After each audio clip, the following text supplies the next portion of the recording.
তপনদা, সংবাদ আবির্ভাবে আপনাকে স্বাগত। আর যেটা আজকে প্রথম আমাদের প্রশ্ন সেটা হচ্ছে যে একটা 1.5 কোটি টাকার ফ্রড নিয়ে আপনারা একটা মামলা করছেন।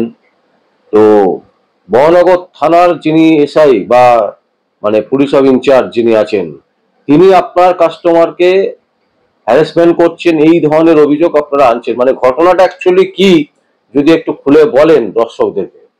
দেখুন, এর আগে এই আপনার মিহির সাউ অ্যানাদার পার্সন যারা আছেন, তারা একটা বড়নগর ফার্স্টে, যেহেতু ওনার এই জুডিশিয়ালে থাকেন, অ্যাকচুয়ালি যে ঘটনা যে ফ্রড করছে টাকাটা, তারা থাকে নিশ্চিন্তপুর থানার আন্ডারে।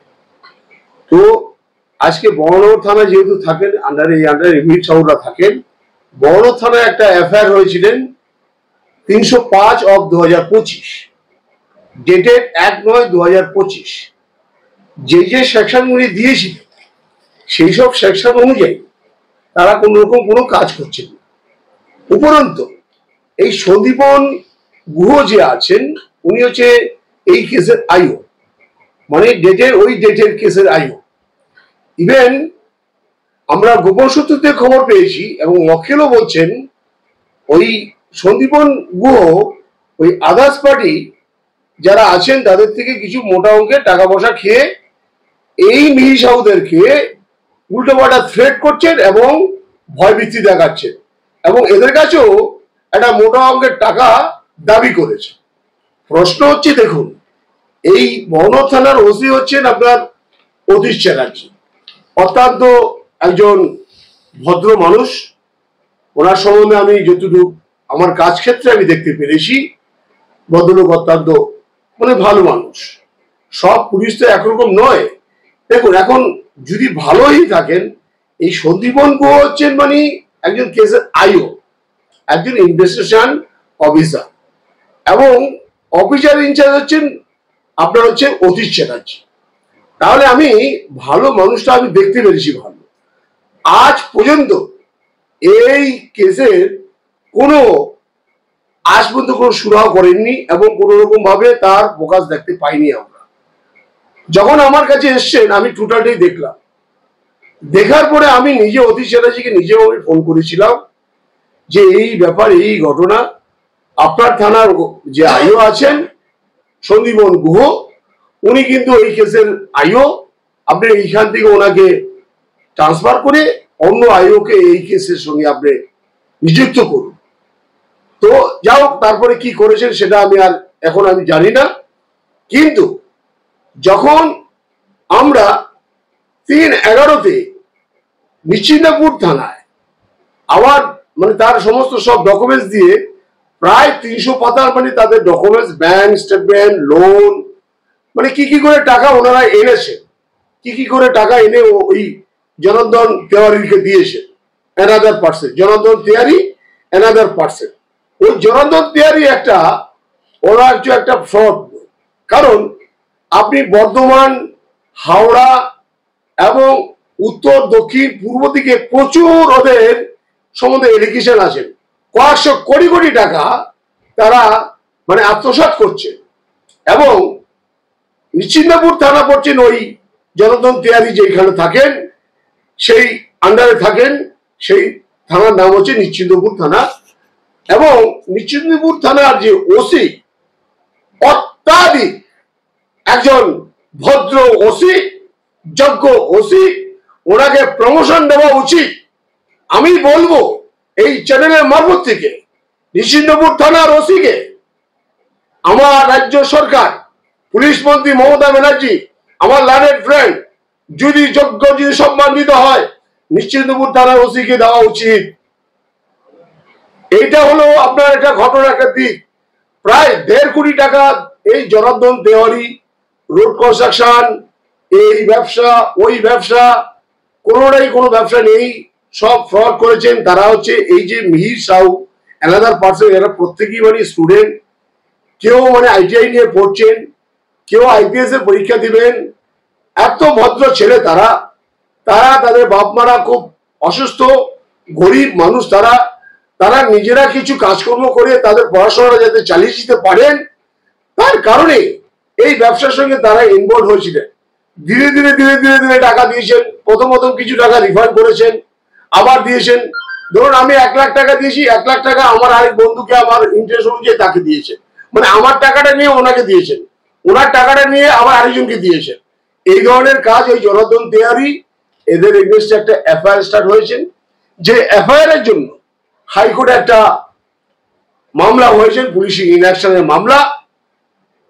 আজকে এই জনার্দন তেওয়ারিদের এদের প্রপার্টি মানে সিজ করতে হবে। এনার এই যে আপনার মিহির সাউ এর ভাই মানে মা বাবা এবং বোন এবং আরো যে যারা যারা পার্সন আছেন টোটাল 7 জন, তাদের পরিবারের লোক এবং তারা সবাই গেছেন, গিয়ে তারা এতটাই হেনস্থ হয়েছেন, এতটাই অ্যাসাল্টেড হয়েছেন। মানে গতকাল মানে 164 হাওড়া কোর্টে হয়েছেন, তাদের মা মেয়ে দুজনই হয়েছেন। তারা কাঁদতে কাঁদতে মানে তারা ওখান থেকে বেরোচ্ছেন। আমার কাছে রিপোর্ট আজকে দেখুন, এতটাই মানে ঘৃণাযুক্ত জিনিস, এতটাই মানে ডেঞ্জারাস জিনিস। এই ধরনের পশ্চিমবাংলার অলিতে গলিতে এই ধরনের মানে বিজনেসের নাম করে লোকের থেকে প্রচুর টাকা আত্মসাৎ করছেন, সাইফন করছেন। এটা গেল নিশ্চিন্দপুর থানা। এবার আমি আসি বড়নগর থানা। বড় থানায় যে সন্দীপন গুহ আছেন, সে কিছু করেননি, উল্টো টাকা চাইছেন। আমি একবার ফোন করেছি যে তুমি এই ধরনের কথা বলছো, এটা ঠিক নয়। এবার ডিসির কাছে গেছেন, ডিসি কল করেছেন এই আপনার মিহির সাহু এদেরকে, এরাও ওখানে গিয়ে বলেছেন এরকম টাকা পয়সা চেয়েছেন, তারা কমপ্লেনও বলেছেন টাকা পয়সা চেয়েছেন। তো অর্থাৎ দেখুন, একটা নিশ্চিন্দপুর থানার পুলিশ আর একটা বড়নগর থানার পুলিশ, দুটো পুলিশের মধ্যে কতটা ডিফারেন্স। এই ধরনের অসাধু পুলিশ এদেরকে চিহ্নিত করে শোকজ করে এদের সাসপেন্ড করা উচিত আমার মনে হয়। আর অতীত চ্যাটার্জিকে আমি এই বড়বাবু যে আছেন ওসি, আমি আপনাকে জানাই, আপনি এই মিডিয়ার মারফতে জানার পর আপনি কতটা স্টেপ নেবেন আমরা দেখবো, সেটা আমরা দেখতে চাইছি। এবং এনাকে নিয়েও মামলা হয়েছে। দেখুন, পুলিশ ইনভেস্টিগেশনের মামলা যখন হয় সবাইকে নিয়ে হয়। এটা গেল না একটা দিক, এই মিহির সাহুদের ব্যাপারটা গেল। এবার আমি সেকেন্ড রাউন্ডে আসি। রবীন্দ্রনাথ সরকার এই ঠিক কোভিডের আগেই আমার কাছে এসছেন। ভদ্রলোক 2018 সালে একটা 650 স্কোয়ার ফিট একটা ফ্ল্যাট, এই সত্যব্রত বেরা এবং সুপর্ণা ঘোষ মানে ওনার ওয়াইফ, সেকেন্ড ওয়াইফ ওটা, এই সত্যব্রত বেরার বাড়ি হচ্ছে উড়িষ্যা। ভদ্রলোক ওই 15.5 লক্ষ টাকা নিয়ে ওনাকে রেজিস্ট্রি করে দেওয়ার কথা, না দিয়ে এই সত্যব্রত বেরা উড়িষ্যায় পালিয়ে চলে যায়। তার এগেইনস্টে, ব্যাংকের এগেইনস্টে এবং যারা যারা এখানে মানে হুলিয়াজারি করেছেন এই রবীন্দ্রনাথ সরকার স্ত্রীকে এবং রবীন্দ্রনাথ সরকারকে, তার ছেলেকে যারা অ্যাসাল্টেড করেছেন, তাদের এগেইনস্টে একটা হাইকোর্টে একটা রিট ফাইল করেছিলাম। তাতে একটা পুলিশের কড়া একটা অর্ডার দিয়েছিলেন যে লোয়ার কোর্টে গিয়ে ব্যারাকপুরে 156 ক্লজ 3 করার জন্য এফআইআর স্টার্ট হয়েছে। সমস্ত সবই হয়েছে। চমৎকার ব্যাপার একটা কি দেখুন, ভদ্রলোক একজন সিনিয়র সিটিজেন মানুষ, 75 বছর বয়স। এই বয়সে ভদ্রলোক আজকে রাস্তায় রাস্তায় ঘুরে বেড়াচ্ছেন। কারণ আমি বলি, বিধাননগর কোর্টে ওনার একটা ইনজাংশন ফাইল হয়, হাইকোর্টে না হলেও 4-4টে মামলা হয়েছে এবং ডিআরটিরও একটা মামলা আছে, উনি করেছেন। ডিআরটির মামলা জানেন, ব্যাংকের এগেইনস্টে মামলা, পোর্টফোলিও কোনো রেজাল্ট পাওয়া যায় না, ব্যাংকের হয়ে কথা বলেন। আমরা সেটা দিকে যাচ্ছি না, যেহেতু মানে আমরা এখানে অ্যাডেড পার্টি একটা অ্যাপ্লিকেশন করেছিলাম বিধাননগর কোর্টের কাছে, যখন আমরা সিভিল মানে এই রবীন্দ্রনাথ সরকারের একটা মামলা 257/2020, সেই মামলাতে আমরা পার্টি অ্যাড করেছি, অ্যাডেড পার্টি ব্যাংকে। এই পাঞ্জাব ন্যাশনাল ব্যাংক এতটাই অসাধু ব্যাংক আপনি জানতে পারবেন না। মার্সেলমেন্ট দিয়ে ইনজাংশন থাকা সত্ত্বেও আজকে বড়নগর প্রত্যেকটি আমার 5টা লেটার দিয়ে আমি অর্ডার দিয়ে কমপ্লাই করেছি। এর আগে ছিলেন ওসি পাহাড়ি বাবু, এই পাহাড়ি একটা অসাধু একটা পুলিশ অফিসার ছিলেন, বড়নগর থানার ওসি। ওকে আমি হাইকোর্টে নিয়ে গিয়ে ওকে আমি নিয়ে গিয়ে এবার কান ধরে উঠবাস করিয়েছি অন্য একটা পিয়াস রায়ের মামলার ব্যাপার নিয়ে। এবার সেই পরিবর্তে মানে এসছেন অতীত চ্যাটার্জি সাহেব। এই ভদ্রলোক ইনজাংশন রয়েছে এখনো বিধাননগর কোর্টে, স্টিল ডেট। এই সুদটা এখনো ইনজাংশন বহাল রয়েছেন, এবং ইনজাংশন বহাল রয়েছেন ব্যাংক জানেন, প্লাস থানাও জানেন। থানাকে প্রত্যেকটি লেটার, আমার লেটার প্যাড দিয়ে অর্ডার দিয়ে তাদেরকে কমপ্লাই করা হয়েছে। তারপরে মাঝখানে এর মধ্যে কি করলেন, আরো 2 বছর আগের কথা বলছি আপনাদেরকে, সে নিয়ে মামলা চলছে আপনাদের, আমি বলছি। এই রবীন্দ্র সরকারের ঘর থেকে ওনাদের ইনজাংশন থাকা সত্ত্বেও এই বড় থানা, আমার কাছে ভিডিও ক্লিপ রয়েছেন এবং আমি নিজে প্রেজেন্ট, ওনাদেরকে একটা ওষুধের শুধু ব্যাগ দিয়েছেন, আর ঘরে আসবাবপত্র, জামা কাপড়, দলিল পত্র, সোনা দানা কিচ্ছু দেয়নি। না দিয়ে ওনাদের আমার সামনে ঘর সিল করেছেন। রবীন্দ্রনাথ সরকারের ওয়াইফ, তার ছেলে, 4 ছেলে বউ এবং রবীন্দ্রনাথ সরকার, তারা কাঁদতে কাঁদতে ওখান থেকে বেরিয়েছেন। সেই দিনই একটা বড় থানায় কমপ্লেন করেছিলেন যে আমার ঘরে সোনা দানা, টাকা পয়সা সব রেখে আমাদেরকে জোর করে ঘর থেকে বের করেছেন। ইনজাংশন থাকা সত্ত্বেও বড় থানা থাকা জানেন, সবটাই বড় থানার নলেজে আছেন। কি করে এই পাহাড়ি বাবু এবং তার পুলিশ কর্মীদেরকে রেখে রেখে এই ন্যাশনাল পাঞ্জাব ন্যাশনাল ব্যাংক, তারা মার্শাল গুন্ডা বাহিনী দিয়ে এই ভদ্রলোক ভদ্র মহিলাদেরকে ঘর থেকে বের করেছেন। 550 গ্রাম সোনা তারা কি করেছে, আমি সেই পর্যায়ে আমি আসছি। যখন এটা হলো, হওয়ার পরে আমরা হাইকোর্টে একটা মামলা করি। জাস্টিস সব্যসাচী ভট্টাচার্য উনি অর্ডার দেন যে এই সোনা যদি সত্যি হয়ে থাকে তাহলে তাকে দিতে হবে। অটোমেটিক বেঞ্চটা চেঞ্জ হয়ে যায়। তারপর জাস্টিস শম্পা সরকারের কাছে, শম্পা সরকার নিজে বলেছেন ওই ব্যাংকের কর্মীদের সামনে এবং স্টেট তারাও ছিলেন, সবার সামনে অর্ডার হয়েছেন 1 মাসের মধ্যে ওনার এই সমস্ত সব আর্টিকেল ফেরত দিতে হবে। তার জন্য দেয়নি ব্যাংক, তার জন্য কন্ট্যাক্ট হয়েছিল শম্পা সরকারের কাছে, জাস্টিস শম্পা সরকারের কাছে। শম্পা সরকারের কাছে ওরা এফিডেভিট করে বলছেন আমরা ওনার জিনিস দিয়েছি। কতটা অসাধু দেখুন। আজকে যখনই আপনার অর্ডারটা, এর আগে শম্পা সরকার অর্ডার দিয়েছেন, ব্যাক ডেটের অর্ডার দিয়ে ওনাদের ঘরে এসি ফেসি যা আছেন এই সমস্ত দিয়েছেন, কিন্তু সোনা ফোনা কিছু দেননি। তার জন্য ওরা ব্যাক ডেটে দিয়ে ওদের কাছ থেকে লিখে নিয়েছেন। ইভেন বলেছেন, আপনাদের চ্যানেলে বলতে চাই, আমাকে এতটাই ভয় পাচ্ছেন পাঞ্জাব ন্যাশনাল ব্যাংক এবং থানা, আমি সত্যের প্রতীক। আমি সত্যকে কখনো উদ্ঘাটন করতে গেলে আমার হাত কাঁপে না, শরীর কাঁপে না, আমার পেটও কাঁপেন না। আমি সবসময় সত্যকে উদ্ঘাটন করতে চাই। কারণ যখন এই অর্ডারটা হয়, এই অর্ডারটা ব্যাক ডেট দিয়ে ওনাদের কাছ থেকে লিখে নিয়েছেন। কি বলেছেন, আপনি এই তপন রায় অ্যাডভোকেট তাকে দিয়ে মামলা করাবেন না, জোর করে এই সমস্ত লিখে ওরা লিখেছেন। এটা রবীন্দ্র সরকার লেখেননি। আমরা সেটাই কন্টেন্টে গিয়ে বলেছি যে এই তপন রায়কে দিয়ে আপনারা মামলা করাবেন না, ওনাকে দিয়ে বলুন ডিক্লারেশন দিন, ওনাকে সাদা কাগজে সই করে ওরা যা পেরেছেন লিখেছেন। আজকে কতটা বিধ্বস্ত বুঝুন, কতটা ভয় পেয়েছেন। আজকে এই সরকার বাবু, আজকে 75 বছর বয়স, ভদ্রলোক কাঁদতে কাঁদতে ওনার জীবনটা যাচ্ছে। এই জাস্টিস আমি চাইছি, এবং আমরা আবার আগামী দিন আমরা সেই মামলা করব।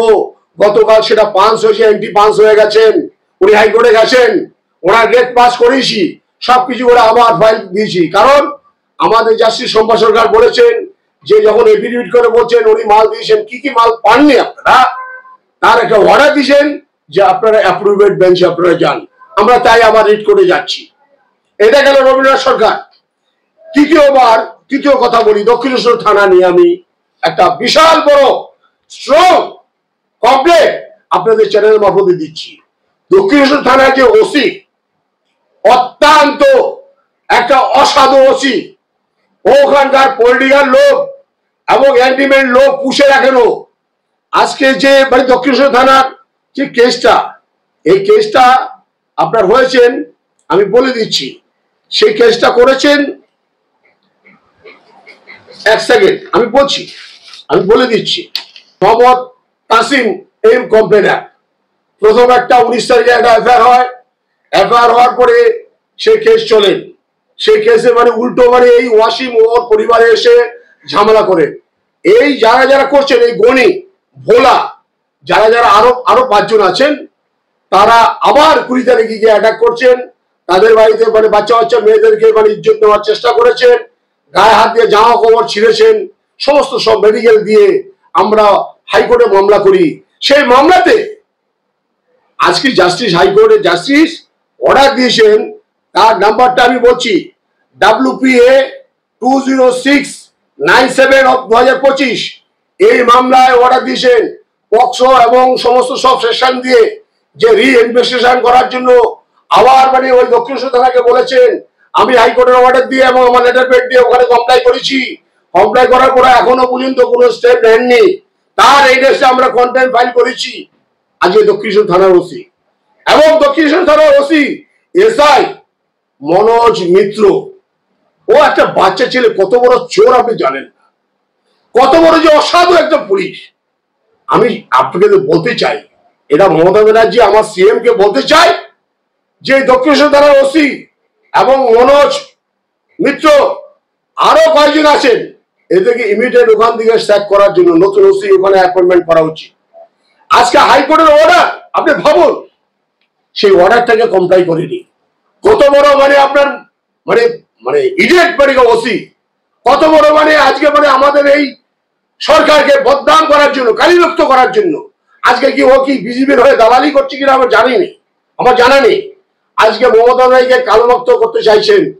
আমি বলছি, আমার রাজ্যের পুলিশ, কোন পুলিশ যদি ভুল কাজ করে, একজন ভুল করলে সবাই কিন্তু ভুল করেনি। আপনারা কিন্তু খারাপ ভাববেন না। মমতা ব্যানার্জি কিন্তু বিচক্ষণ মহিলা, বিজয় মোহন একজন মুখ্যমন্ত্রী, উনি কিন্তু মানে একজন আইনজীবী, সবচেয়ে বড় কথা উনি কিন্তু মানে জুডিশিয়ারিকে ভালো করে বোঝেন। আজকে দেখবেন যেসব পুলিশদের উপর মানে এলিগেশন যায় না, তাদেরকে কুইক অ্যাকশন নেন এই মমতা ব্যানার্জি। আজকে আমি আপনাদের বলবো, আজকে সামনে যেহেতু 26-এ ইলেকশন, মমতা ব্যানার্জিকে অনেক দিক থেকে কালিমুক্ত করছে এই পুলিশ ডিপার্টমেন্টের লোকে। আজকে দক্ষিণেশ্বর থানার ওসি আজকে হাইকোর্টের অর্ডারকে সে কমপ্লাই করেনি, কত বড় মানে মানে কোজা চোর বুঝুন। তার এগেইনস্টে কন্টেম্প হয়েছে। আমি নিজে ফোন করে বলছি, আপনি কোনো কিছু করেননি। বলছে না, আমরা ব্যারাকপুরে মানে পাঠিয়েছি, সেটা আসবে। আমি ব্যারাকপুরে আসবে কেন? হাইকোর্ট ডাইরেক্ট আপনাকে বলছেন ওটার সঙ্গে মানে আপনার এফআইআর, ওই যে আগে এফআইআর হয়েছেন, সেই এফআইআর সঙ্গে এই সেকশনগুলি অ্যাড হবে। সেটা তুমি কি করবে তোমার ব্যাপার। ব্যারাকপুর কোর্ট মানে হাইকোর্টের উপর নয়, আর ব্যারাকপুরের পিপি মানে হাইকোর্টের পিপিতে বড় নয়, আমাদের থেকে বড় নয়। তারা হচ্ছে লোয়ার কোর্টের পিপি। আর পিপির কাজ কি আছে? পিপি নামে বদনাম করছেন। সে গরিবের একই কথা, যে পিপি নামে বদনাম করছেন। ব্যারাকপুরে আমার যে পিপি আছেন, পিপি ভাই, আমার লাইনের ফ্রেন্ড, তাদেরকেও বদনাম করছেন এই ওসি, দক্ষিণেশ্বর ওসি। তা আমি বলতে চাই যে এই ধরনের বিচক্ষণ কাজ আমি মনে করি মানুষ দৃষ্টি আকর্ষণ করবেন, দেখবেন, তার যথাযথভাবে আপনারা আন্দোলনও করবেন। আমি বলছি, আমি নিজে বলছি। এই গেল আপনার 3 নম্বর কথা। 4র্থ কথা আমি বলে আসছি, যেটা হচ্ছে বড়নগরে মানে সবচেয়ে বড় একটা মামলা, বিশাল সোনা স্ক্যাম হয়েছেন। এখানে একটা টিম আছে, র্যাকেট করছেন। এইটা টোটাল সদানন্দ সাহা, সত্যনন্দ সাহা, এই শতাব্দী সাহা এবং একজনকে গোল্ড দিয়েছেন। এরা এই ধরনের একটা ব্যবসা, এরা নিজেদের এর উপরে এফআইআর স্টার্ট করছে, এর উপরে মানে ই করছে সমস্ত আইওয়াস। অ্যাকচুয়ালি লোকের বাড়ি দখল করছেন, কার ঘরে সোনা আছে সেখানে গিয়ে মানে ঢুকে যাচ্ছেন, ঢুকে গিয়ে তাদেরকে এমন ভাবে ব্রেন ওয়াশ করছেন যে সোনা বন্ধক রেখে আপনারা মানে ব্যবসা করুন, বড় হবেন আরো। এই করে এই আমান গুপ্তা যে আছেন, আমান গুপ্তা একজন সোনার ব্যবসায়ী, তার সোনার কারবার, সে তার বন্দুকি লাইসেন্স নেই, সে তার কাছে নিয়ে আসতেন ওই মান্না বলে যে মহিলাটি, যার মামলা হাইকোর্টে এখন চলছে। এবং এখানকার শঙ্কর রাউত বলে একজন আছেন, তোলাবাস, অনেক বড় একটা মার্শাল ম্যান, ও গুন্ডা, ও আমার দলের ক্ষতি করছেন। ওর হয়ে কারা কারা আমাদের বড়নগর নেতৃত্ব দিচ্ছেন আমি সেটা দেখতে চাই। ওখানে গাঁজা থেকে আরম্ভ করে ডুপ্লিসিটি নোট, আফিং, মেয়ে ব্যবসা, বিলি করেছেন ও, এই শঙ্কর রাউত। এর কড়া শাস্তি আমরা চাইছি। এই মামলা হবে, এই মামলা হওয়ার পরে, আজকে এই মামলা হওয়ার পরে আমান গুপ্তাকে এমন থ্রেট করছেন এই পুলিশ, ওই আপনার আলমবাজার যে পুলিশ যে মেন এর মধ্যে আসামি, ওই সমস্ত নাটক করছেন। আজকে যেখানে হাইকোর্টে মামলা হয়েছে, ও গিয়া মুরাপ্রামে গিয়ে ওই বাড়ি আমান গুপ্তাকে জোর করে ধরে নিয়ে গিয়ে থ্রেট করে তাকে যে সই করিয়ে ওখান থেকে নিচে অরিজিনাল পেপার নেই, অরিজিনাল পেপার তো হাইকোর্টে। কি করে মানে সে ওখান থেকে মাল রিকভারি করেন? ব্যাংকপুর থেকে একটা ভুয়া একটা সার্টিফিকেট নিয়ে এসছেন, সেটা চ্যালেঞ্জের ব্যাপার। আমরা মামলা আমাদের কাছে এসেছেন, পাওয়ার পেয়েছি, ডকুমেন্টস পেয়েছি, আমাদের ফিজ নিয়ে কথা হয়েছেন, একটা মানে জায়গায় এসছেন, হাইকোর্টে গিয়ে মামলা হয়েছেন, এখন বলছে মামলাটা আমরা চালাতে চাইছি না, মামলাটা তুলে নেবো। আমি তো কোর্টকে গিয়ে বলো এটা সোনার মামলা, ইন্টারন্যাশনাল মামলা, এই মামলায় তোমার সাইফোন হচ্ছে, পেপারে গিয়ে দেখা যাচ্ছে তুমিও কিদের মধ্যে কালফিট। তোমাকে 200 গ্রাম সোনা দিয়েছে, যার মূল্য কত টাকা, তুমি তাকে 4 লাখ টাকা দিয়েছো। যে তোমাকে 20 গ্রাম সোনা দিয়েছে তাকে 2 লাখ টাকা দিয়েছো। তুমি অসাধু একজন, তুমিও অসাধু, একে ছাড়বো না। আমার মক্কেল বলে সে অন্যায় করবেন আমরা কোর্টকে গিয়ে বলবো না। যে সতের প্রতীক আমরা হয়ে থাকি, সত্যকে উদ্ঘাটন করবোই। এই বড় থানা এর সঙ্গে ইনভলভ, এই বড় থানা এর সঙ্গে হতবতভাবে ইনভলভ। আজকে এই মামলাটা হয়েছে, যে মামলাটা WPA 2576 of 3 of 6 of 2025, 25736 of 2025 মামলাটা আজকে হাইকোর্টে কিন্তু মানে বিলং করছেন। এই মামলাটা কেস চলছেন, মামলাটা কিন্তু এখনো কিন্তু আপাতত মামলাটা কিন্তু মানে হাইকোর্টের তত্ত্বাবধানে রয়েছেন। এই মামলা তোলা যাবে না, সত্যকে উদ্ঘাটন আমি করব। 6.5 কেজি গোল্ড আমার এক গ্লানের ফ্রেন্ড আপনাদেরকে দিয়েছেন, সমস্ত পেপারও আপনাদেরকে দিয়েছেন, আপনারা দেখিয়েছেন সারা ভারতবর্ষের মানুষকে। এই বড় 6.5 কেজি গোল্ড তারা সাইফোন করেছেন, তারও মামলা এই বড় থানা আন্ডারে। বড় থানাকে আমি মনে করি মমতা ব্যানার্জিকে ইমিডিয়েট বড় থানার ওসি কে ঠিকঠাক করে কাজ করতে বলি। কিন্তু অতীশ চ্যাটার্জি কিন্তু অত্যন্ত ভদ্র মানুষ, ওনাকে কাজ করতে দিচ্ছেন, উনি ভীতু মানুষ, ওখানকার লোকাল পলিটিক্যাল লোক আমার কাছে যেটুকু খবর এবং অ্যান্টিসোশাল লোক তারা চমকায়। ওনারও পরিবার আছে, কিন্তু উনি কেন মানে চুপচাপ রয়েছেন? উনি কেন এই কমপ্লেন্টগুলি হায়ার অথরিটিকে জানাচ্ছে না কেন?